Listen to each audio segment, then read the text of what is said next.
Hello, Lou Engle here.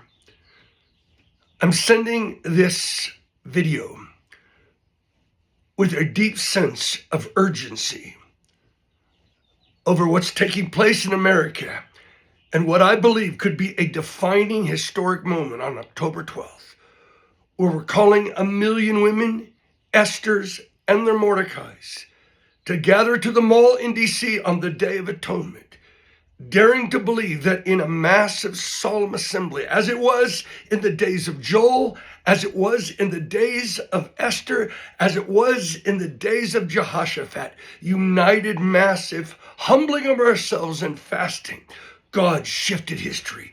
We're believing that for America. So over the next days, I'll be sharing a storyline that brings us into what we're doing on that day and why. But today, I'm urgently calling for a fast that I believe is more than a good idea. It's a breaker anointing for what's going on in America right now. Now, let me go to the book of Esther. In the book of Esther, you have this setup where a woman named Esther is actually brought into a harem of a very evil king. She's being sex trafficked. She's named after the goddess Ishtar. Jonathan Cahn's book describes what the spirit of Ishtar was. The woman, the spirit that brings forth prostitution, pornography. It brings forth the homosexual ideology, and it fuels the transgender movement. It is an eye-opening book. The book is The Return of the Gods by Jonathan Cahn. When you read concerning Ishtar, it's like shock and awe. This is what is coming and is upon America right now. So Esther being named after Ishtar, many scholars and commentators believe this. She was actually being identified under that spirit. Her name is Hadassah, her Jewish name. Is she really Esther? I think she's in an identity crisis. Whatever the case, America, the youth of America, men, women, we're in a massive identity crisis. She's brought into this harem. She lives under unbelievable, eloquent, or very wealthy circumstances. But she's going in to be trafficked by a king. And that king, who knows what he can do? He'll kill anyone at the drop of a hat. Some people make the book of Esther almost like a whitewash storyline of a beauty queen. It's much more dark than that. That spirit is dominating the culture of Esther, and the enemy is seeking to mark her with that culture. But God promotes her out of a sex trafficking incident, and she becomes the queen. The story of Esther is the story of divine reversals.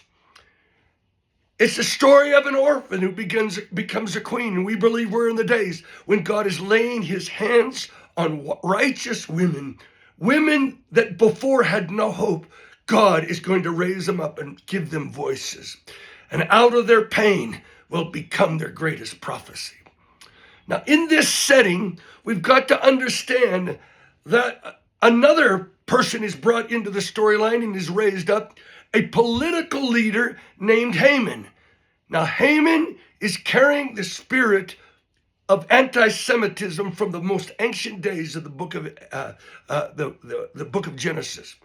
That ancient demonic spirit of rage against the Jews.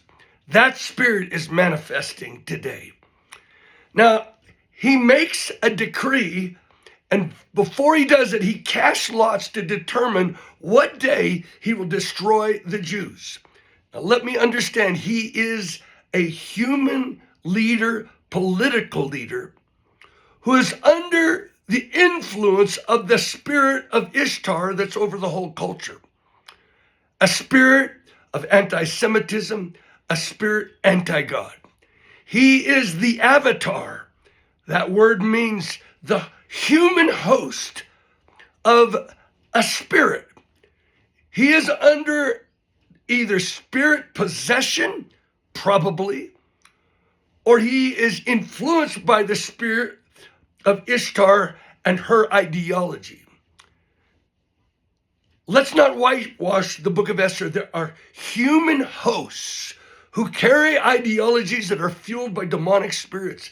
This thing has to do with governmental leaders and the powers of darkness that seek to control leaders and promote their ideologies so that the devil could have control centers from which he shifts the world into the way he wants it to be. And so Esther comes and rises up into this culture, out of this culture, and overthrows the very spirit that is seeking to be dominating her. She does it by two things. She calls Mordecai to mobilize all the people in Susa, and I'm sure it went to the Jews worldwide. Even Nehemiah would have died. The devil was going after Christ himself, the seed. And so, as he's tapping into these spiritual powers, she understands that she cannot deal with spirit powers by politics alone. She must deal with it with a 3-day fast. No food, no water. And in that fast, literally, as Derek Prince says, she breaks through Mordecai and his thousands of thousands who are in this fast, actually win a spiritual battle over the spirit of Ishtar, anti-Semitism, and they defeat and get the winning victory in the heavens before the challenge and the breakthrough on earth. The second thing she does is she has to go public. It's not enough to pray and fast. There comes a time when the church, when Esther has to go public, and if I die, I die kind of circumstance. I believe we're in that moment right now because America's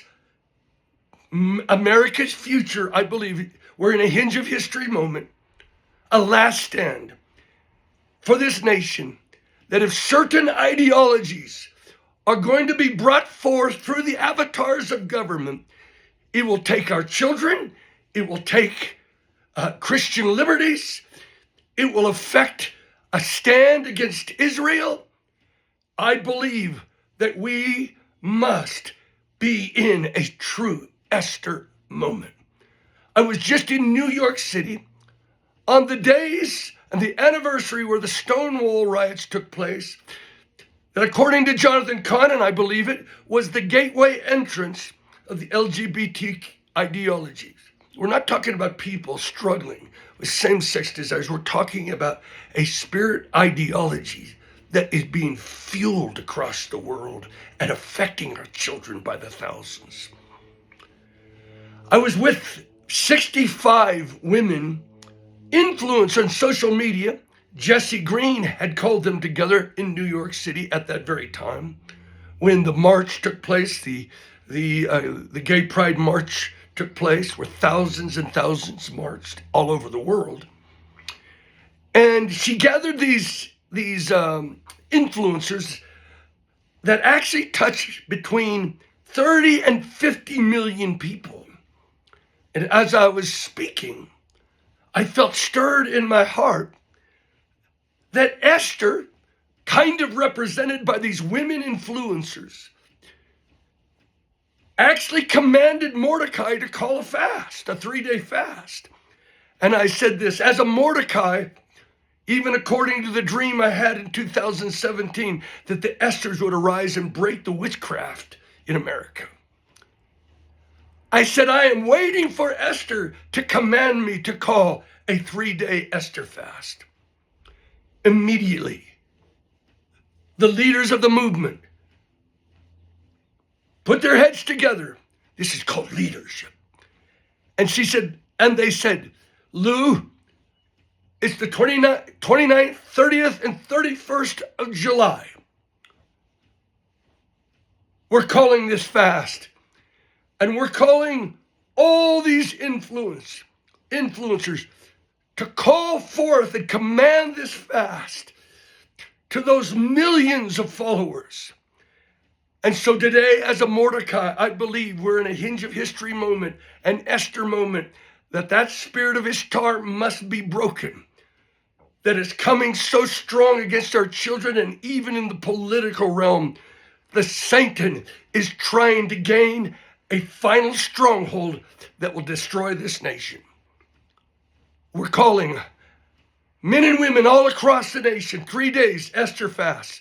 Some will do no food, no water. Many will pray and fast in different kinds of ways. But I want to catch the urgency. Even what's just happening in our political realm right now, I believe we're seeing in earthly manifestation, the spiritual manifestation of the powers of darkness and the powers of light engaged in cosmic conflict. July 29th, 30th, and 31st. Arise, call a fast, and dare to believe that God will break through the principalities and powers of anti-Semitism for the Jewish peoples, against the ideologies that are coming to destroy our children, our families, take away parental rights. Brothers and sisters, I believe we'll answer for the day we live in. Who knows, for such a time as this, you've been brought into the kingdom. Esther, arise. Mordecai, arise. Every man and every woman, let's fast and pray. July 29th, 30th, and 31st.